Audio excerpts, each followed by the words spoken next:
começo, diz o Velho Testamento, era a treva e o caos. Mas Deus fez a luz, fez a terra e fez a água, os animais, os peixes e os pássaros. E só depois de feito o paraíso, Deus criou o homem para viver no paraíso. O homem perdeu o paraíso, diz a Bíblia. Na verdade, continua a perdê-lo todos os dias, a destruí-lo impiedosamente, sem se lembrar de que não pode viver sem a natureza, sem se lembrar de que ele próprio é a maior vítima da destruição, sem se lembrar de que no ano 2000 haverá entre 7 e 8 bilhões de pessoas sobre a Terra, que não sobreviverão sem a natureza de onde retiramos tudo. As palavras estão perdendo o sentido. Quase ninguém as ouve, quase ninguém se sente responsável pela devastação.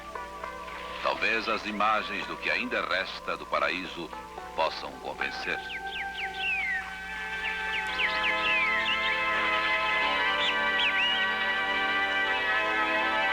Estamos subindo um dos muitos rios do norte do estado de Mato Grosso. Vamos entrar da região amazônica. É o mundo da natureza generosa, o mundo verde de sons, cores e sensações incomparáveis.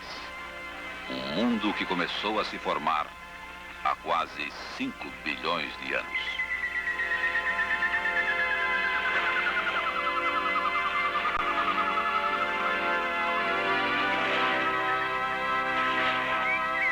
Muito antes que o ser humano surgisse sobre a Terra, há uns 3 milhões e meio de anos, já existiam os antepassados de todas as espécies de animais. Espécies que jamais se atacaram umas às outras, a não ser para sobreviver. Ao penetrarmos nos recantos mais particulares desse mundo verde, encontramos, junto com as enormes árvores de mais de 40 metros de altura, um microcosmo espetacular, cheio de cores e pequenas maravilhas.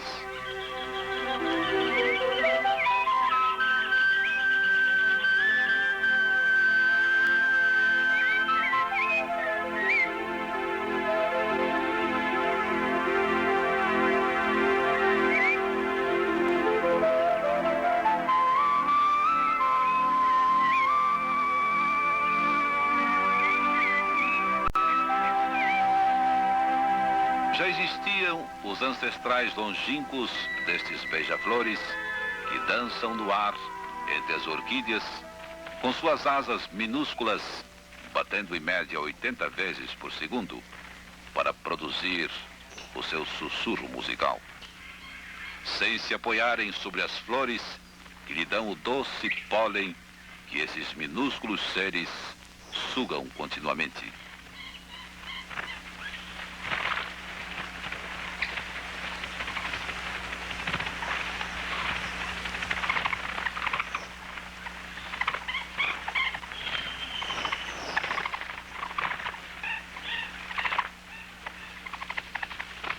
Já existiu antes dos homens os animais de maior porte, felinos, répteis, roedores, que vamos procurar no mais profundo deste que já foi chamado de paraíso ou inferno verde.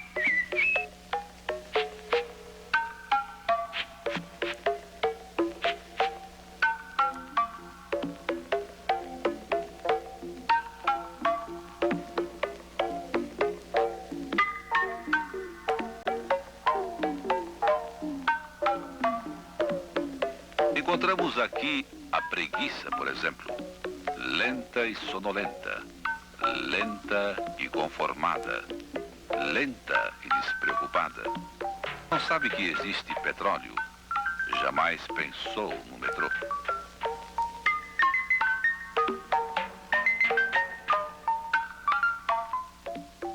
Ou como o coati, nervoso porque sabe que está sendo espreitado por estranhos, talvez inimigos.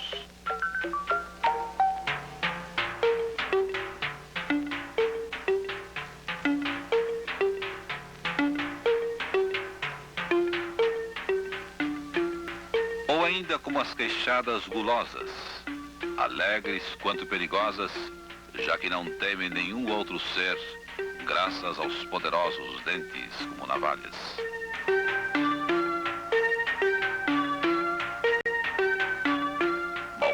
todas as vezes e sempre brincalhonas.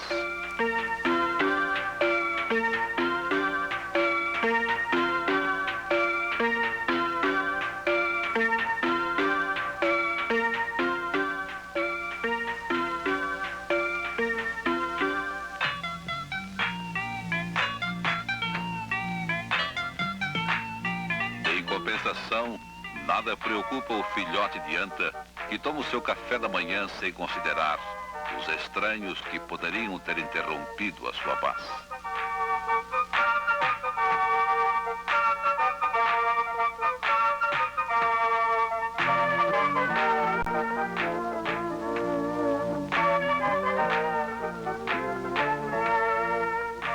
E depois é a limpeza do dia.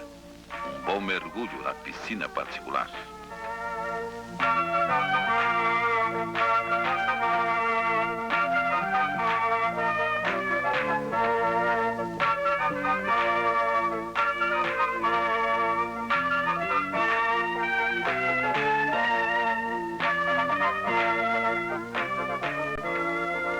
Mergulhar na floresta é uma sensação sempre nova. Nada se repete. E é sempre mais emocionante.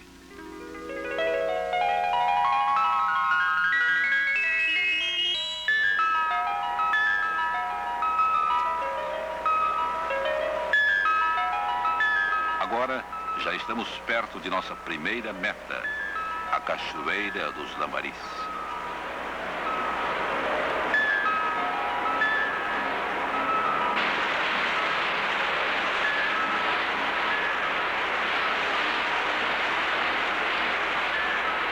Dezenas de milhares de lambaris sobem ao mesmo tempo a cachoeira para desovar. É a Piracema, um espetáculo que havia em quase todos os rios brasileiros e que hoje é privilégio das poucas regiões não devastadas.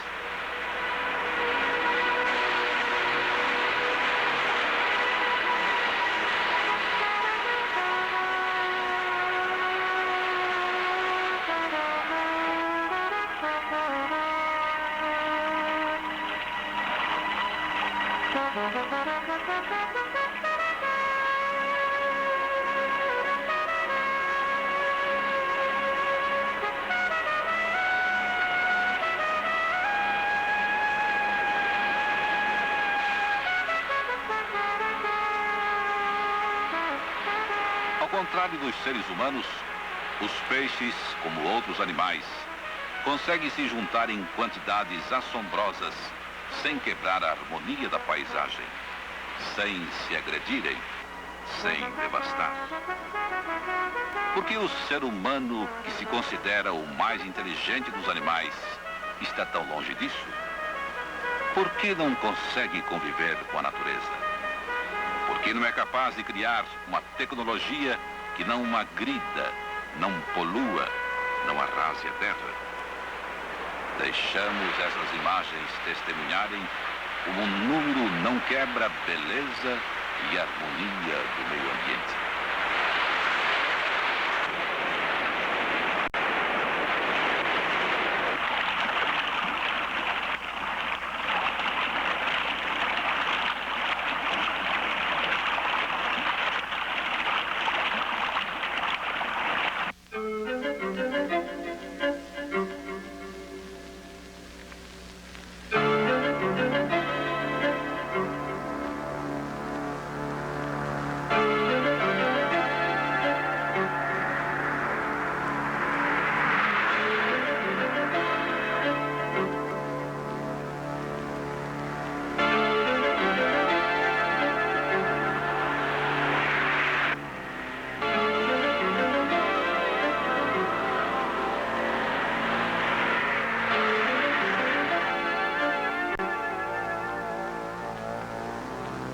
Vamos descer agora as pistas poeirentas para chegar ao Pantanal de Mato Grosso, a região inundável pelo Rio Paraguai.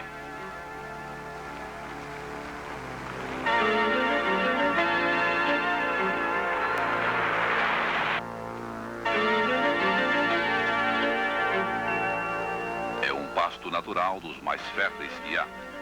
é um outro paraíso zoológico e botânico do Brasil. Muda a paisagem, mas não muda a harmonia. As mesmas cores, os mesmos sons, nada se perde.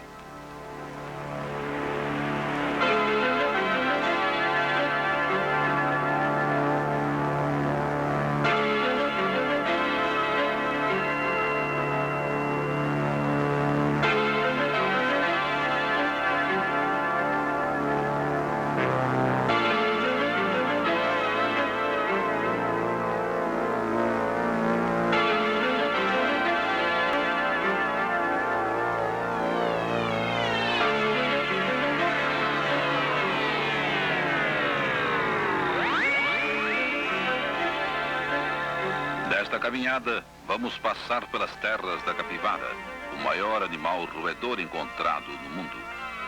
A capivara, que geralmente vive em bandos, chega a ter 1 metro de altura e a pesar até 70 quilos.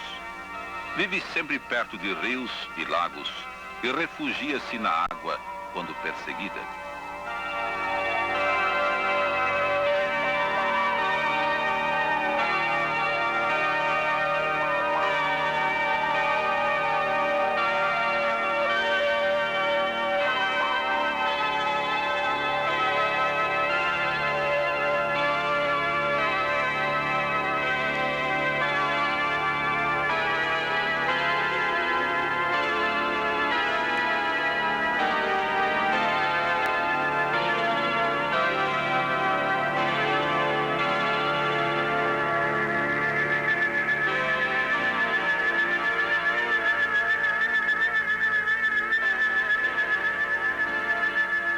Vamos passar também pelos domínios do jacaré, um animal que surgiu na Terra há quase 200 milhões de anos.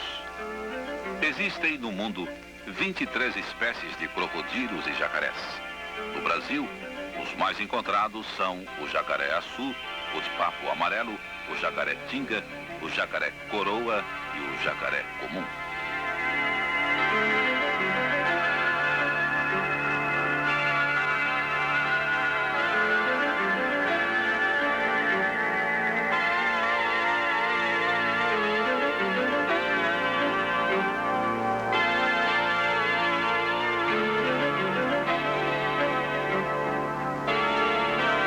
Também o território dos veados, que os índios chamavam de suaçu, isto é, caça grande, muita caça.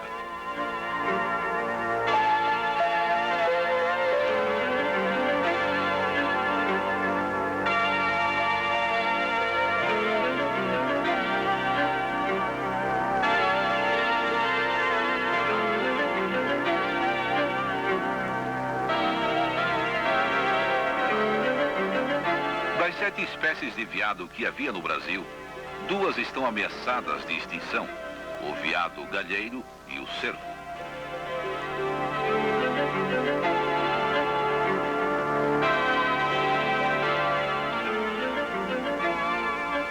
O tamanduá é outro habitante destes domínios pantanosos.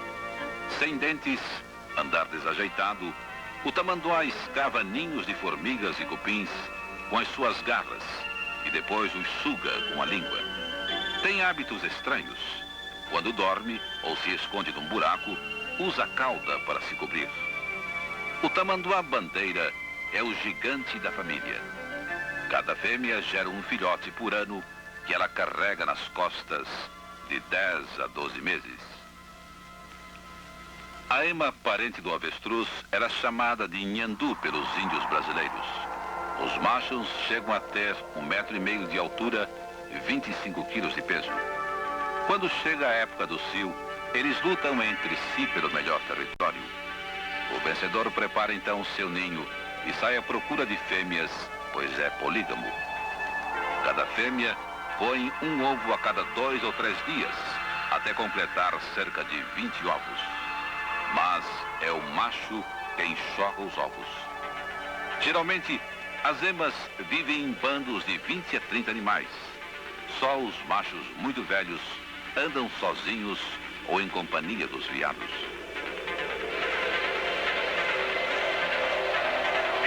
Depois de atravessar todos esses domínios, chega-se à segunda meta da viagem, o viveiro das garças. Garças de todos os tipos e espécies, aves de muitas cores, um universo alegre e colorido, uma comunidade utópica, um lugar capaz de reunir uma população imensa sem colocar em risco o meio ambiente, sem devastar, porque as garças, como os índios, não permitem que o uso excessivo de um local ponha em risco a natureza. Sempre mudam de lugar para dar tempo a que a natureza se recomponha. Procuram o viveiro, põem seus ovos, chocam, cuidam dos filhotes dos primeiros tempos. Depois se vão.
Há várias espécies de garças, todas parentes longínquas da cegonha, o animal que traz sorte, segundo as lendas. A espécie mais comum no Pantanal é a garça branca. A espécie maior é a que os índios chamavam de maguari, animais de até 1 metro de altura, costas cinzentas, barriga branca, penacho preto na cabeça.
Essas imagens terão obrigatoriamente que ser um documento do passado.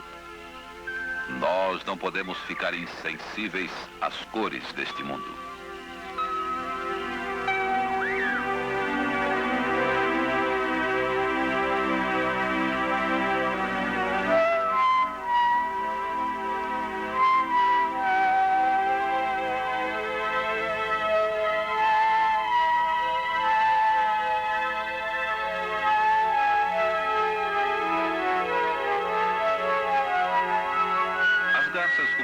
peixes terão fatalmente de desaparecer? Não seremos capazes de parar a devastação?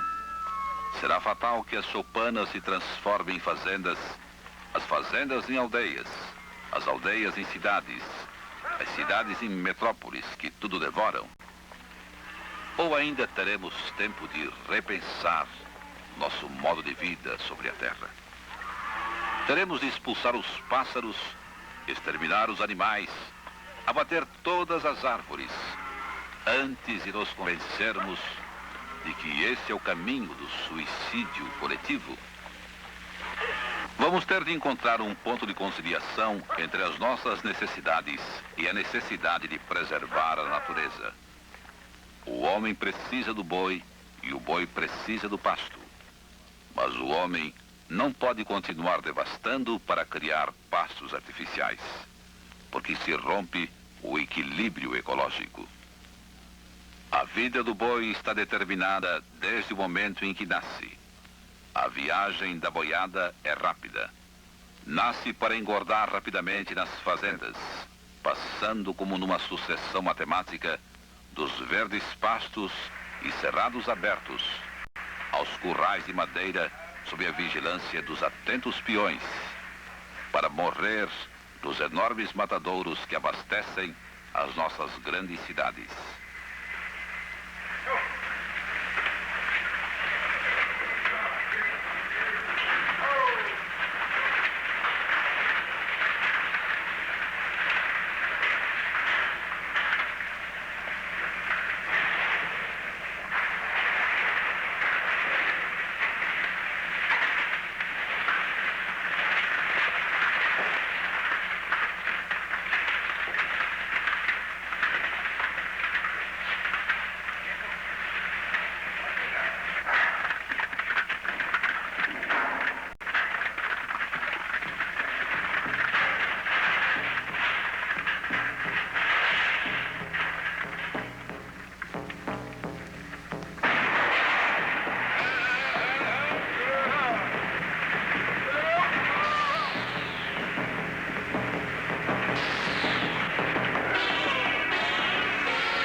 É necessário, dizem as pessoas. É fatal que seja assim, dizem muitas outras. Talvez seja. Mas é triste essa multidão tão diferente dos lambaris e das garças. O número, já nas mãos dos homens, mudou de aspecto.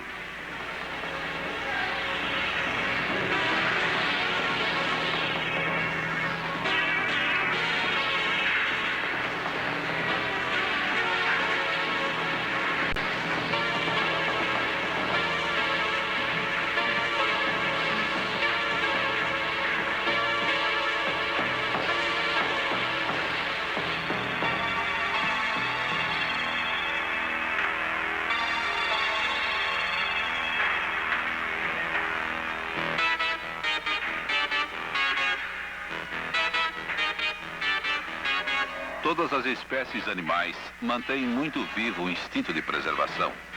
Todas defendem a sua prole.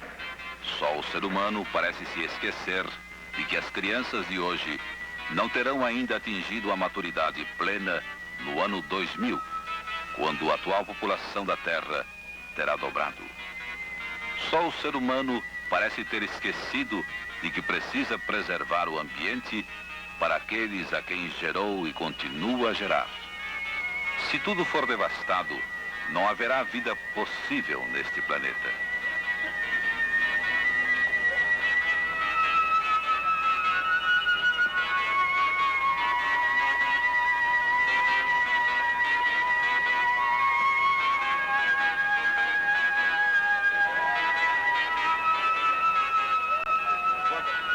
Número de homens, número de peixes, um fator comum, mas uma diferença incomensurável.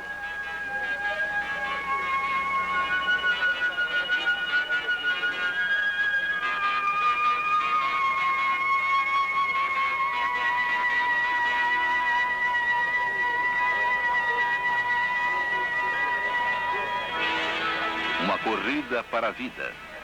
Multidão que esquece os valores indispensáveis do mundo.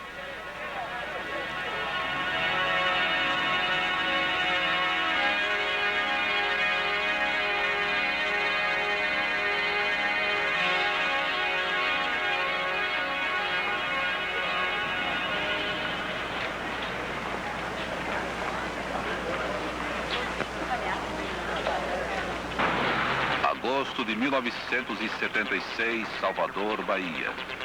2.000 pessoas intoxicadas pela descarga de produtos químicos. Mercúrio, cloro, cádmio, chumbo. O risco, a velhice precoce, a loucura, a morte. Julho de 1976, São Paulo. Decretado estado de emergência pela poluição desmedida do ar.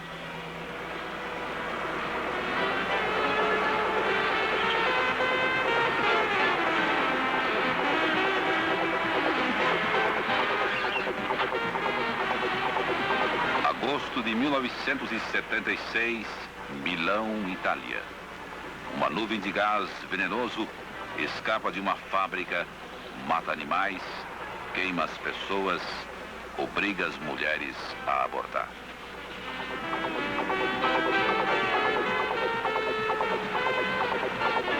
Natureza, homem, tecnologia.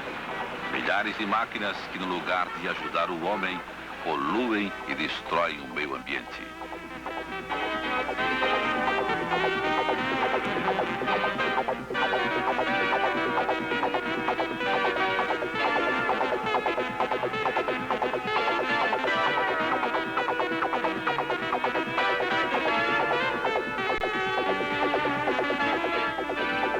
Já é mais que tempo de repensar.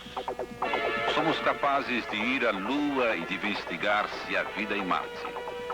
Somos capazes de transplantar corações, de substituir braços e pernas, de construir máquinas sofisticadas que resolvem problemas indescritíveis.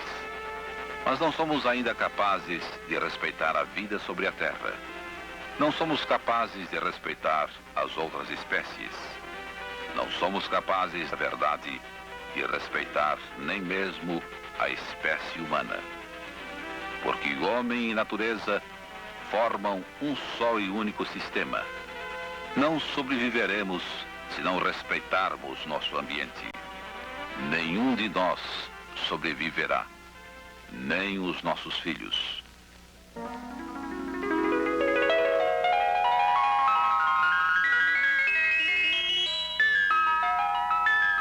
Por isso, a responsabilidade é de todos, é de cada um de nós. Podemos e devemos todos fazer alguma coisa, para que as garças não tenham de levantar voo pela última vez em direção à morte.